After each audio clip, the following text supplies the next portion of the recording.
the morning my younger brother was laid to rest. I wasn't thinking about work. I wasn't thinking about money. I was preparing to say goodbye to the last person who had known me my entire life. Then my phone rang. It was my daughter. Before I could explain anything, she interrupted me. "Dad, I still need you to watch the kids today." I quietly reminded her. "Sweetheart, today is your uncle's funeral." There was a long silence. Then she said words I'll never forget. "You still have to do it.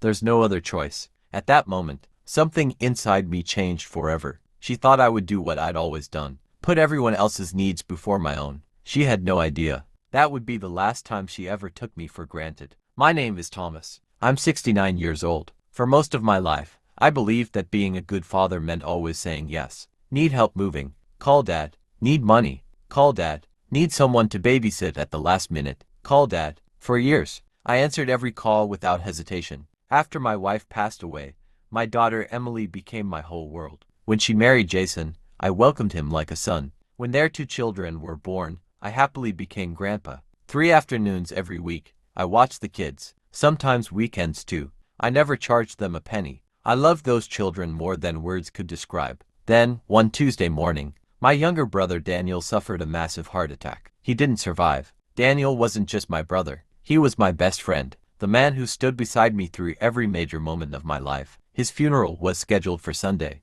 the same Sunday Emily usually asked me to babysit. On Friday, I called her. "Honey, I won't be able to watch the kids this weekend." She barely let me finish. "Why?" "I have to attend Daniel's funeral." Silence. Then she sighed. "Dad, we already have plans." "I know, but this isn't something I can miss." Her voice became cold. "You'll still have to do it." I thought I'd misunderstood. "What?" "Jason and I already booked tickets. We can't cancel." I quietly replied. "My brother died." She answered with words that cut deeper than any knife. "There's no other choice." For several seconds, I couldn't speak, not because I was angry, because I couldn't believe my own daughter had said those words. I calmly ended the call. Sunday morning arrived. I stood beside my brother's casket. Memories flooded my mind. Fishing trips, baseball games, late-night conversations, everything that made us brothers. Halfway through the service, my phone buzzed 17 times. Emily, then Jason, then Emily again. Voicemails, texts, missed calls.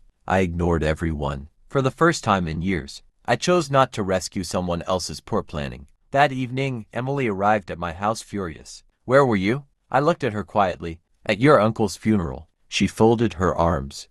"We lost hundreds of dollars because we had to cancel everything." I nodded. "I lost my brother." Silence filled the room, but she still didn't understand. Over the following weeks, she stopped calling. No visits, no photos of the grandchildren, no messages. The silence hurt, but grief had already taught me something important. Life is too short to spend apologizing for honoring the people you love. One afternoon, my attorney called. Years earlier, Daniel and I had purchased a small lake cabin together. After his passing, his share legally transferred to me. I decided not to sell it. Instead, I turned it into a family retreat in Daniel's memory. Every summer, I invited friends, neighbors, veterans, and local families who couldn't afford vacations. The place became filled with laughter again. One day, my oldest grandson asked Emily, "Why don't we ever visit Grandpa anymore?" She couldn't answer. Children notice everything. Months later, Emily unexpectedly appeared at the cabin. She watched families laughing around the lake, children playing,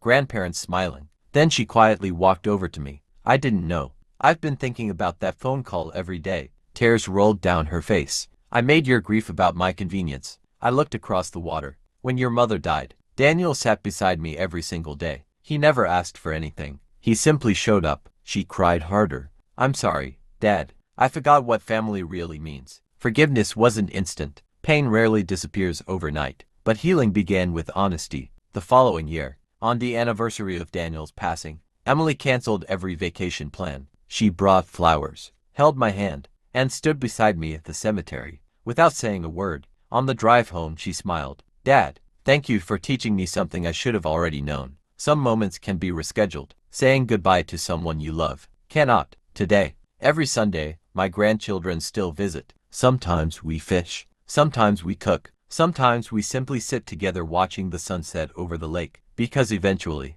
my daughter learned the lesson my brother had spent a lifetime teaching me. Family isn't measured by how much you ask from someone. It's measured by how willing you are to stand beside them when they need you most. The hardest part of losing someone isn't the funeral. It's discovering who truly stands beside you while you're grieving. Never make someone choose between honoring the dead and pleasing the living, because love isn't proven by constant sacrifice. It's proven by compassion when it matters most. If this story touched your heart, don't forget to like, subscribe, and share it with someone who believes family should always come before convenience.